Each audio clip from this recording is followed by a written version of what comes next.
क्या आप भी एक्सेल में मार्कशीट बनाते समय बार बार कैलकुलेटर उठाते हैं? बस एक बार फॉर्मूला लगाइए, टोटल, परसेंटेज और डिवीजन अपने आप निकलेगा। Hello everyone, welcome back to my channel. आज हम सीखने वाले हैं कि एमएस एक्सेल में सिंपल और स्मार्ट तरीके से एक ऑटोमेटिक मार्कशीट कैसे बनाएं जिसमें टोटल, परसेंटेज और डिवीजन अपने आप कैलकुलेट हो जाए। तो चलिए शुरू करते हैं। सबसे पहले करेंगे हम इसकी पेज सेटिंग। आप कोई भी काम कर रहे हो, एक्सेल पे कर रहे हो, वर्ड पे कर रहे हो, तो सबसे पहला जो स्टेप होता है वो पेज सेटिंग का होता है। अगर मान लीजिए आपने सारा काम कर लिया है और उसके बाद आप पेज सेटिंग करते हैं तो सारा जितना हुआ आपका लिखा हुआ मैटर है वो डिसबैलेंस हो सकता है। तो इसलिए यही समझदारी है कि हमेशा पेज सेटिंग पहले करें और टाइपिंग वर्क बाद में करें। तो चलिए सबसे पहले हम पेज सेट कर लेते हैं। पेज लेआउट पर जाएंगे, मार्जिन लेंगे यहाँ से नैरो, ओरिएंटेशन रहेगा हमारा लैंडस्केप क्योंकि हमें थोड़ी सी जगह ज़्यादा चाहिए है, साइज रहेगा हमारा A4। अब आते हैं कॉलम की लंबाई और चौड़ाई बढ़ाने के लिए। इसमें क्या होता है, लोग क्या करते हैं इस तरीके से, जिनको नहीं मालूम है वो लोग इस तरह से ड्रैग करते हैं एक एक करके। पर हमें क्या करना है, हम चाहते हैं एक एक करके करेंगे तो बहुत टाइम लगेगा, तो एक साथ सारी जैसा हम चाहें वैसी उतनी लंबाई चौड़ाई फिक्स हो जाए। इसके लिए क्या करना है, आपको यहाँ पे ये एरो दिख रहा है, इस पर आपको क्लिक करना है, ये सिलेक्ट ऑल हो जाएगा। किसी भी कॉलम को पकड़ के आप इस तरह से देखिए एरो बन के आ रहा है और ड्रैग कर दीजिए राइट हैंड साइड पे। उसके बाद रो की हाइट बढ़ानी है आपको, तो किसी भी रो नंबर पे जाइए, यहाँ पे देखिए इस तरह से ये इस तरीके का, ये ध्यान रखिए इस तरीके का जब एरो बनेगा बस आपको तभी क्लिक करके नीचे ड्रैग कर देना है, तो ये रो की हाइट बढ़ जाएगी। अब आते हैं आगे, फर्स्ट रो लेते हैं और इसका सिलेक्शन करते हैं और इसको लेके हम मर्ज कर देते हैं। होम पे जाएंगे, इसको मर्ज क्लिक कर देंगे, मर्ज एंड सेंटर। यहाँ पे हम अपना मैटर दे देंगे कि हम क्या कर रहे हैं। तो आज का हमारा टॉपिक है मार्कशीट पे, तो हम यहाँ पे दे देते हैं मार्कशीट। इसके बाद सीरियल नंबर, यहाँ पे हम दे देंगे सीरियल नंबर। यहाँ पे नेम, हिंदी, इंग्लिश, मैथ, सारे सब्जेक्ट दे देते हैं एक एक करके, साइंस, कंप्यूटर, टोटल, परसेंटेज और डिवीजन, इस तरीके से। अब आते हैं सीरियल नंबर। सीरियल नंबर के लिए हम 1 और 2 लिखेंगे और इनको हम नीचे सिलेक्शन करेंगे इन दोनों को, इस तरह से हम 10 तक ड्रैग कर देंगे। मैं 10 बच्चों का बना के आपको दिखा रही हूँ, 10 बच्चों का। और नाम के लिए क्या करना है, नाम के लिए क्या करेंगे, मैंने सारे नाम पहले से ही लिख के रखे हुए हैं, उनको मैं यहाँ पे पेस्ट कर दूंगी क्योंकि एक एक करके लिखेंगे तो सोचने पड़ेंगे नाम, क्या नाम दें। तो यहाँ पे मैंने पेस्ट कर दिया, इस तरीके से नामों को मैंने पेस्ट कर दिया है। अब बारी आती है नंबर एंट्री करने की।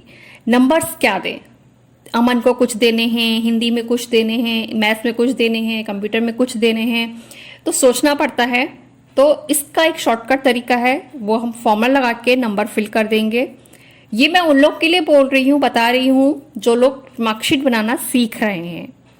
तो इसके लिए क्या करना है, शॉर्टकट तरीका, आपको सिलेक्शन करना है जितने सब्जेक्ट हैं उतना और जितने बच्चे हैं उनका, यानी कि रो और कॉलम वाइज आपको सिलेक्शन कर लेना है। उसके बाद हमें यहाँ से करना है इक्वल टू और रैंड बिटवीन का फॉर्मूला लगाएंगे। यहाँ पे रैंड बिटवीन लिखा, ब्रैकेट ओपन किया, मिनिमम वैल्यू देंगे अपनी और कॉमा लगा के हाई वैल्यू यानी कि टॉप वैल्यू देंगे, हाईएस्ट मार्क्स हमारे कितने होने चाहिए वो देंगे।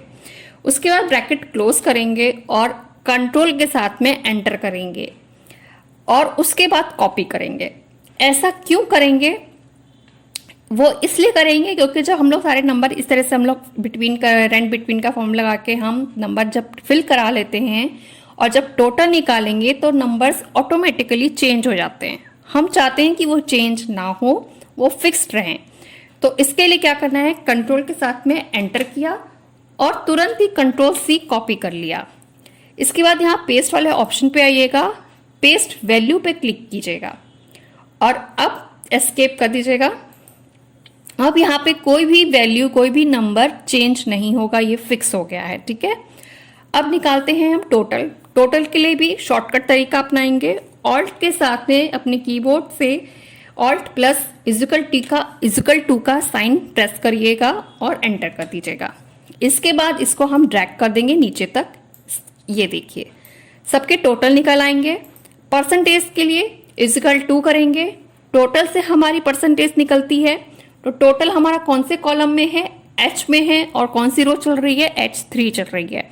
तो इस तरह से हमने H3 कॉलम को लिया और यहाँ पे हमने किया डिवाइड, कितने से जितने सब्जेक्ट होते हैं उतने से डिवाइड और इनटू 100, क्योंकि हमें परसेंटेज में इसको लाना है। तो डिवाइड 500 इनटू 100, एंटर कर दिया। इस तरीके से ये परसेंटेज निकल आई और इसको भी पकड़ के हमने इस तरह से नीचे तक ड्रैग कर दिया। अब बारी आती है डिवीजन की। डिवीजन के लिए फॉर्मूला थोड़ा सा बड़ा लगेगा, वो लॉजिकल फॉर्मूला कहलाता है। इसको देखिएगा, आप इस फॉर्मूले का स्क्रीनशॉट ले सकते हैं, चाहे तो आप नोट कर सकते हैं, तो जो आपको इजी लगे आप वो करिएगा। क्या करना है, इक्वल टू करेंगे, इफ लगाएंगे, परसेंटेज हमारी है आई कॉलम में, थर्ड रो चल रही है, तो हम यहाँ पे लिखेंगे ब्रैकेट ओपन करके I3 greater than equal to 60 पे मान लिया हमने फर्स्ट, कॉमा डबल कोट लगाया, सॉरी पहले डबल कोट बंद किया, फिर सिंगल कॉमा नीचे का, वापस से फिर इफ किया, फिर ब्रैकेट ओपन किया और फिर से I3 लिखा ग्रेटर देन इक्वल टू 45 पे मान लिया हमने सेकेंड डिवीजन। इस तरीके से डबल कोट बंद, सिंगल कॉमा, फिर इफ लगाया, ब्रैकेट ओपन किया और फिर से I3 लिखा ग्रेटर देन इक्वल टू 33 पे थर्ड डिवीजन और सिंगल कॉमा, फिर डबल कोड और उसमें कर दिया हमने फेल, डबल कोट बंद। 3 बार हमने ब्रैकेट ओपन किया है, 3 बार हम ब्रैकेट क्लोज करेंगे, 1 2 3 और एंटर। ये हमारी डिवीजन आ गई। अब क्या करेंगे, जैसे मैंने फॉर्मूला तो लगा दिया, लेकिन जहां भी ये फर्स्ट सेकंड थर्ड है वो सब स्मॉल लेटर में, मैं चाहती हूँ कि ये फर्स्ट लेटर जो है वो कैपिटल में हो जाए, तो यहाँ फॉर्मूला बार पे आएंगे और इसको हम कैप्स लॉक में कर देंगे। इसको हमने F कैपिटल कर दिया, इसका S कैपिटल कर देते हैं और इसका T कैपिटल कर देते हैं। इस तरीके से और वापस से एंटर कर दिया। अब इसको पकड़ा और नीचे तक ड्रैग कर दिया, तो ये देखिए सबकी डिवीजन सबके सामने आ गई। ये इतना काम हुआ। अब इसके बाद क्या करेंगे, हम यहाँ पे थोड़ी सी फॉर्मेटिंग कर लेते हैं ताकि देखने में अच्छा लगे। इसका सिलेक्शन लिया, पहली रो का सिलेक्शन लिया, यहाँ पे हमने कलर दे दिया, फॉन्ट कलर दे दिया और फॉन्ट साइज थोड़ा सा बड़ा किया, बोल्ड किया ताकि देखने में अच्छा लगे।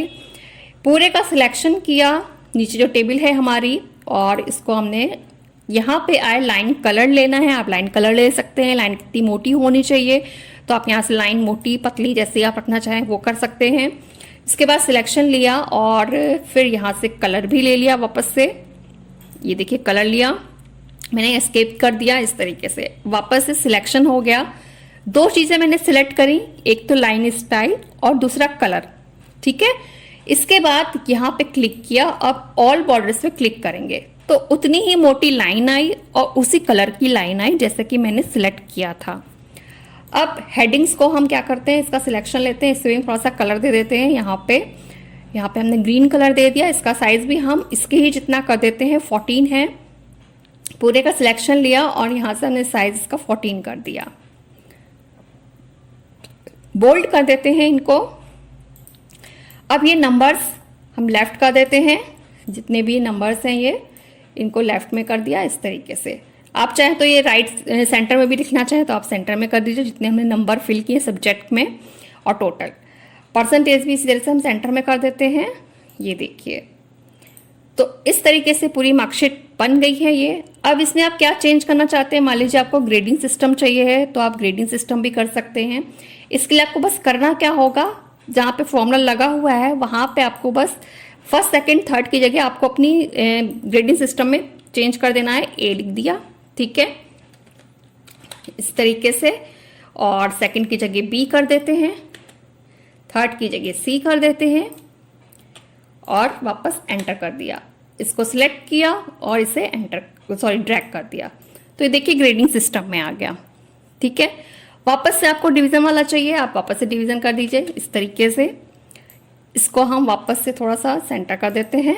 ये देखिए, अब जब इसका प्रिंट निकलेगा तो ये सेम ऐसे ही निकलेगा, ये देखिए इस तरीके से। तो ये था मेरा आज का वीडियो बहुत ज़्यादा बड़ा नहीं हुआ है, मैंने कोशिश की कि बहुत ज़्यादा बड़ा ना हो। वीडियो पसंद आया हो तो प्लीज़ वीडियो को लाइक कीजिएगा, कुछ सीखने को मिला हो तो लाइक कीजिएगा, शेयर कीजिएगा और कमेंट करके मुझे बताइएगा कुछ आपको क्या इसमें अच्छा लगा। और बस मेरे चैनल पे यूं ही बने रहिएगा। मिलते हैं जल्दी एक नए वीडियो में, तब तक के लिए bye bye, take care, thank you.